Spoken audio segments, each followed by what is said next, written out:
Hey you guys, it's MJ from Alta Love. How are you? I have been sitting with um, just some different energy threads that have felt quite. Um, it's weird because it's again a lot of paradox, but like tiring but new. um, so feeling sort of this charge and excitement for a lot of unknown energies. And at the same time, like the residue and the fears and the underlying like lifelong patterns and like those things are way in waves still kind of coming through, coming up. I'm really aware of like staying in my heart as much as possible. I'm aware of the importance of really disentangling or disengaging certain stories, because there's certain stories perhaps for some of us around love and money this past year that's really like stirred some shit up.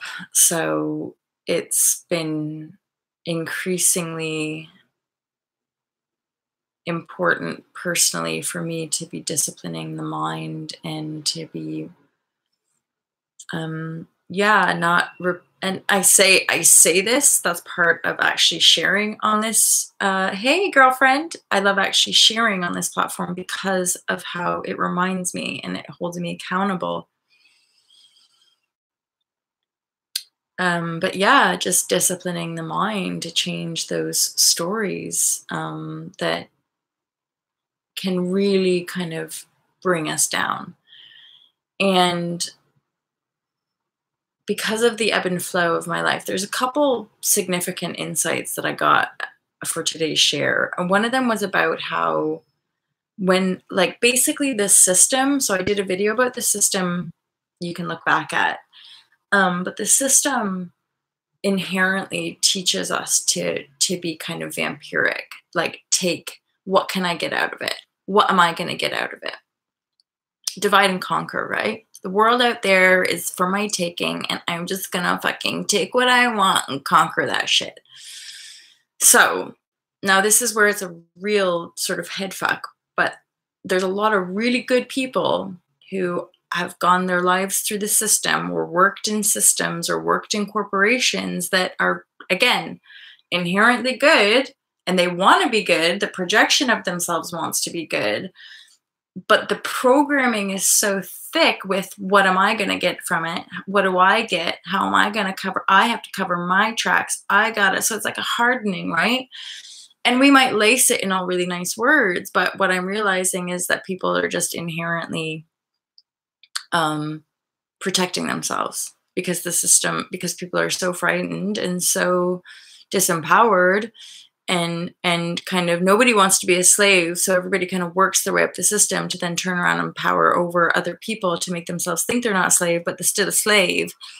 So when we're breaking free from that, there's often like a disentangling of those other enslavement patterns of how we unconsciously take from other people, because that's, we're allowed, because the system gives us the license to just take from others, even though that's not necessarily what's going on in that situation. A lot of things are upheld. So certainly in my situation, I've had many, this is going like over cycles, but like, especially since in my adult life, the times where I've really hit rock bottom, where house owners, multiple times, or friends with businesses and families around, it's like, because I've got nothing, I'm like the kind of victim in the situation. And so the ones who have the house and have the property and have the stuff, they can kind of like use me because I'm needed, or like I'm in need, right? I'm kind of desperate for a home or desperate for food or something.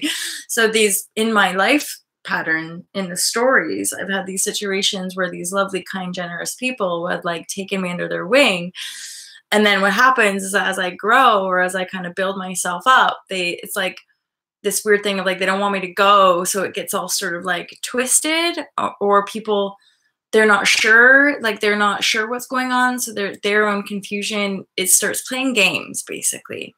And as an empath, I'm learning a lot more about those subtleties, and I'm also learning a lot more about the invisible game that everybody's playing of this like divide and conquer. And it's tricky, right? Because I'm just so aware that like we are, as beings, we are divided.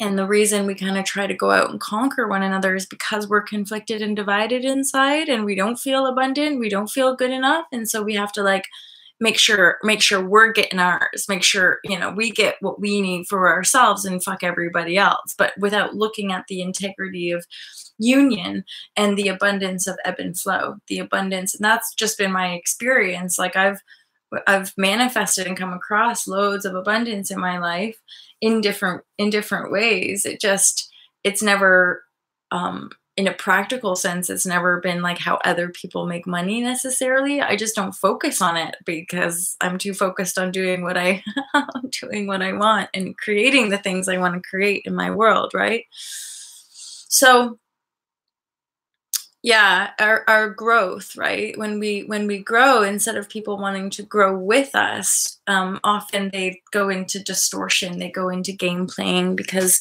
I talk about it in the Fearless Life Guide, but it's like when we grow in quotient, when we grow in our light quotient, then our light inherently triggers people's density, which then make it feels uncomfortable to be triggered in that way. And yet, with greater awareness, we can all kind of work through those triggers, because we're not now living in this time where we are actually attacking one another. But our wounds stir up the feelings of that, of being attacked, of being judged and persecuted by people. And I don't think it's nearly as harsh as that, but people's reactions are just as harsh.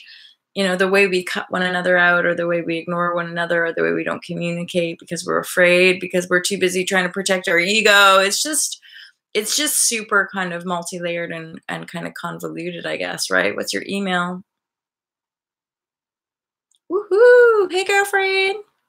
Okay, cool. Here's my email, you guys. I did notice, Kelly, I friend messaged you on Facebook, I think. So there you go. Feel free to email me.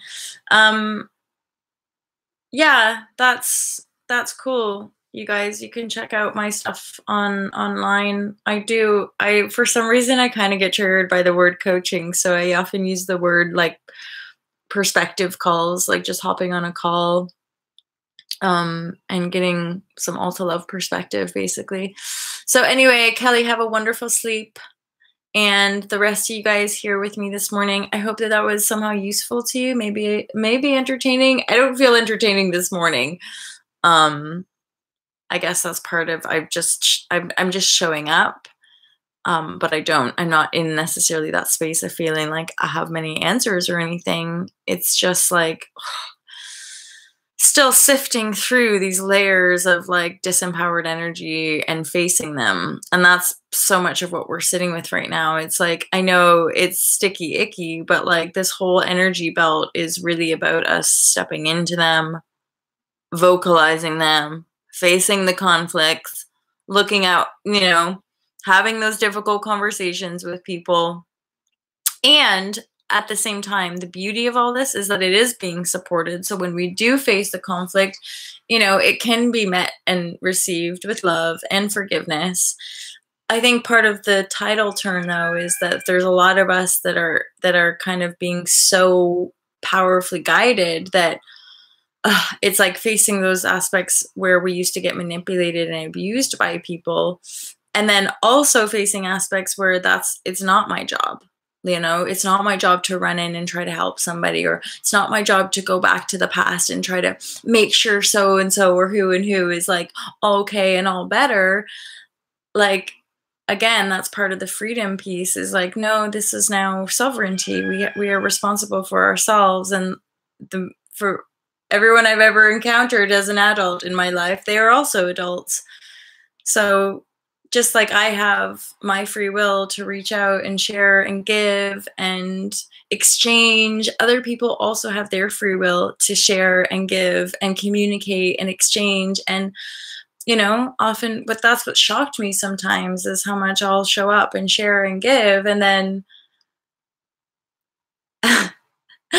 and then people might see a different shade and stop sharing and giving, or make up a story behind my back and stop sharing and giving. And I'm just like, okay. You know, again, it's the reminder of like often the stories we taught, like what we say about other people often is just a reflection of ourselves, you know? And it's tricky because we don't know we're in those projections usually until we're like on the other side of them. We're just like, what the fuck? What the fuck was I just doing? And I'm still disentangling that a lot with my personal habits with finances and my personal habits in relationships. I'm suddenly going like, I'm like waking up to different feels, just being like, this makes no sense. Like on any level, on a practical, business, financial, personal level, this way of behaving makes no sense. But like maybe, but then I also think there's a closing of the gap when stuff like that happens, because we can suddenly see the pattern so clearly that we integrate a whole bunch of energy, which makes us a lot more powerful and a lot more in the present as well. I just saw 11:11. That's my cue to go. I love you guys loads. Have an awesome day. Kelly, I look forward to having chats with you. Lots of love, you guys. Peace out, mofo lovers.